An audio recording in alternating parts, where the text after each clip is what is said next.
Greetings and welcome to the Reparenting Daily podcast. In this podcast, we'll dive deep into reparenting, exploring all of the tools and resources that you'll need to help you along your journey. This podcast is divided into 3 sections. The first is a daily reading.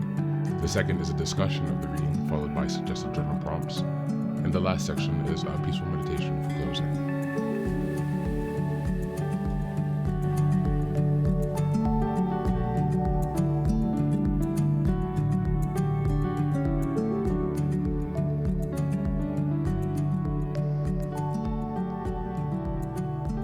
Good morning, good afternoon, and good evening from whenever and wherever you're joining us. I'm so glad you've joined us today on this journey of self-expansion and growth. If this is your first time here, welcome. Please don't forget to like, share, subscribe this podcast wherever you're listening, on Apple Podcasts, Spotify, or YouTube. Your help here really makes a huge difference in allowing us to spread the word and build a more supportive community as we continue with our self-reparenting. Now, before we get started, I have some quick updates for you. First, I'd like to introduce our Patreon community. Here, for a small monthly fee, you can join us for 3 weekly meetings for additional support with your reparenting journey. On Sundays, we have a meditation group. On Tuesdays, we have a book club discussion. And on Thursdays, we have open topic conversations. You can find out more details about this if you go to the Reparenting Daily website and check out on the community tab. In addition to that, we also have a WhatsApp group to foster more daily connection and support for whenever you need it. And this is a community of fellow travelers from around the world who will always be there when help is needed. It's just one of the many ways that we're building our network of resources that are really going to help support your reparenting journey. For the next update, I'm very excited to announce that I've just released some first books. The first is probably the most important, and it's called the Reparenting Daily Journal. Now, this journal is a daily guide for 365 days of the year. We'll be starting in 2025, and basically each month corresponds to a theme in reparenting, and each week of each month corresponds to a sub-theme of the monthly theme. Now, from the beginning of the year, 2025, each daily episode will correspond with the themes in the daily workbooks. And so you can use this as a guide to work through your reparenting journey to stay focused, ensuring that you cover all of the most critical areas within a year's time. And again, this will be aligning up with the podcast, so you can use both of these to make a more engaging and interactive experience. This is ensuring that you really book progress on your reparenting journey. The next set of books I've written is called Fairy Tales for Reparenting. This is a collection of 3 books that contain short stories or fairy tales inspired from Jungian analysis, mythology, philosophy, and psychology that really is targeted to helping you connect to your inner child. And so these stories are very short. They're not very long. They're written in a very simple manner so that it's not too taxing on you, so you can more easily connect with the joy and fun of your inner child. More interestingly, however, is that at the end of each story, there's an analysis section that really analyzes the main themes and concepts within each story to provide encouragement and inspiration. Additionally, you will find corresponding journal prompts after each story and each analysis section to help you reflect deeper on how the themes of each fairy tale can be reflected and correspond to your own personal journey as you work towards self-expansion. You can find all of these books now available on Amazon, so go ahead and give us a look and give us some support. And as I've mentioned before, this entire process of reparenting and self-expansion is really about growth, iterative change, and continuous improvement. Much like the process of nurturing the bonsai tree, our reparenting journey requires our consistency and care. So many thanks for being here and for supporting this project, and also to committing on your journey of self-expansion. Now, without further ado, let's dive into today's practice. Today's reading is from Self-Reliance by Waldo Emerson. This is in the public domain, so you'll find a link to the free PDF, as well as a link to the book if you'd like to purchase a hard copy. And just as a reminder, this is January. The theme is self-awareness and self-reflection. We're in week 3, and the theme is exploring personal values. And we'll be looking at Self-Reliance by Waldo Emerson. 1841.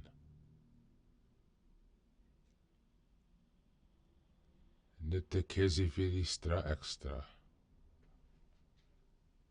Man is his own star, and the soul that can render an honest and a perfect man commands all light, all influence, all fate. Nothing to him falls early or too late. Our acts, our angels are, or good or ill, are fatal shadows that walk by us still. Epilogue to Beaumont and Fletcher's Honest Man's Fortune. Cast a battling on the rocks. Suckle him with the she-wolf teat. Winter with the hawk and fox. Power and speed be hands and feet.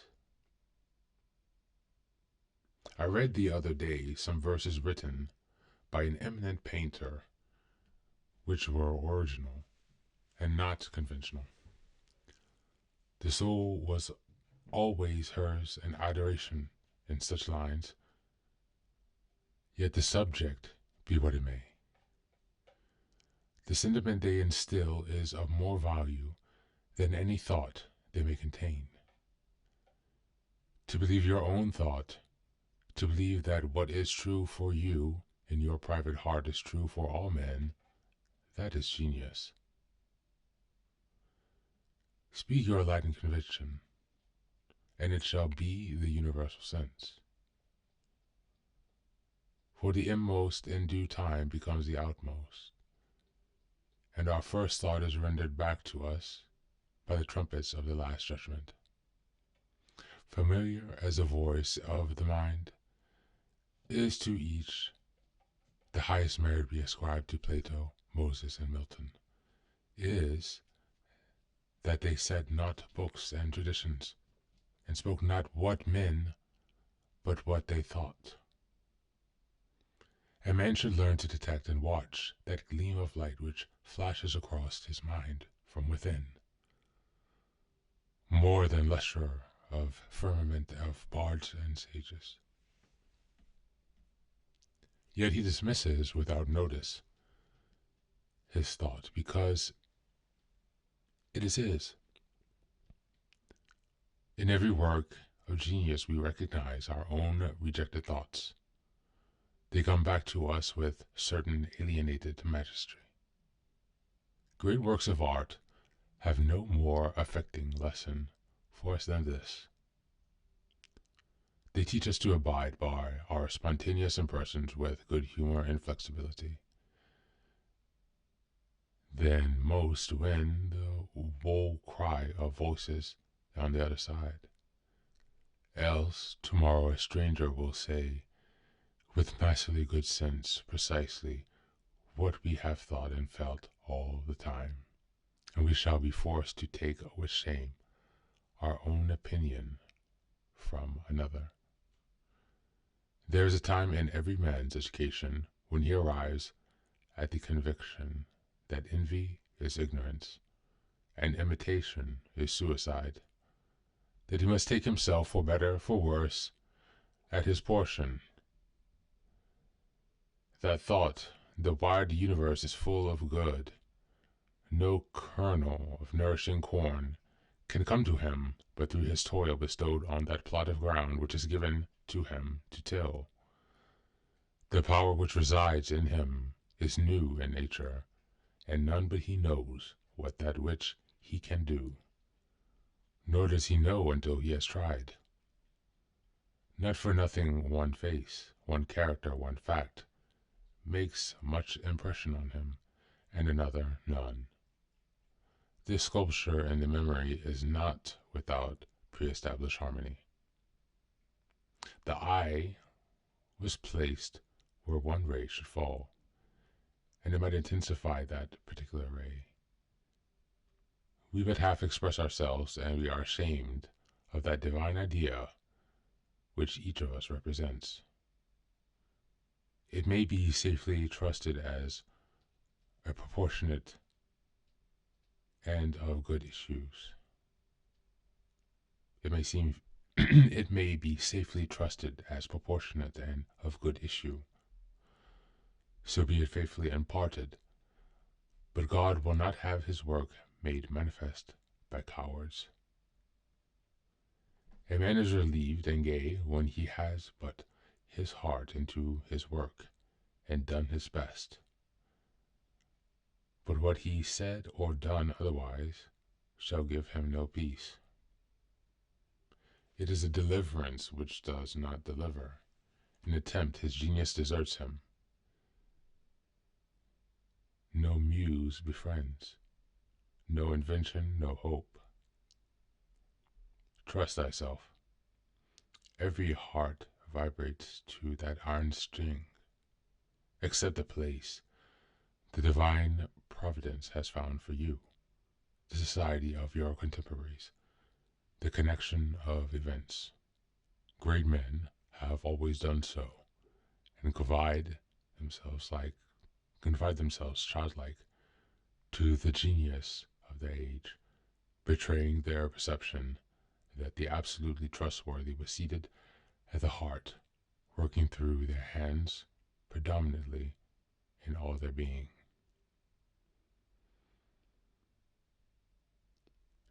We are now men and must accept in the highest mind the same transcendent destiny, and not minors and invalids in a protected corner, not cowards fleeting for revolution, but guides, redeemers, and benefactors, obeying the almighty effort and advancing on chaos in the dark. That's the reading for today.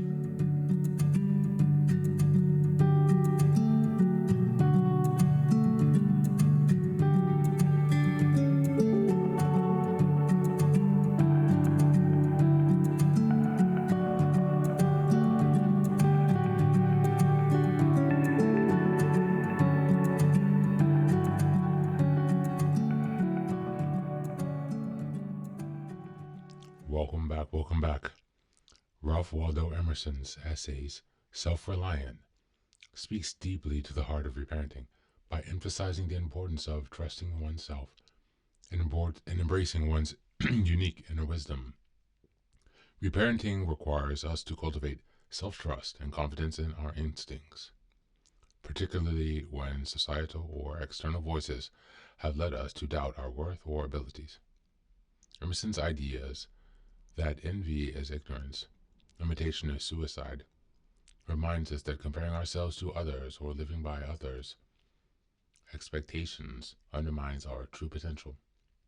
By reparenting, we nurture the inner child to recognize their inherent value, replacing the shame and self-doubt with the empowerment of self-acceptance. Moreover, Emerson's call to trust thyself aligns perfectly with the core of reparenting, reclaiming responsibility for our emotional and personal growth. When we reparent, we act as guides and nurturers for our inner child, providing the nurture, care, boundaries, and encouragement we might not have received in our formative years. Just as Emerson's words encourages us to honor the divine idea within us, reparenting is about believing in and fostering that unique light, enabling us to move forward with resilience, courage, and authenticity. As we move on to the journal prompts today, number 1, exploring self-trust. Reflect on a moment when you had dismissed your own thoughts or feelings because you doubted their validity. How might trusting yourself in that situation have led to a different outcome? Number 2, embracing uniqueness. Write about one quality or skill that sets you apart from others. How can you honor that aspect of yourself in your daily life, rather than seeking external validation? And number 3, reclaiming inner guidance. Consider a past situation where you followed someone else's advice or expectations instead of your own instincts. How can you nurture your inner child? By listening to your voice first, moving forward. That's it for today. Thanks for being here. as always, and take care of yourself and be well.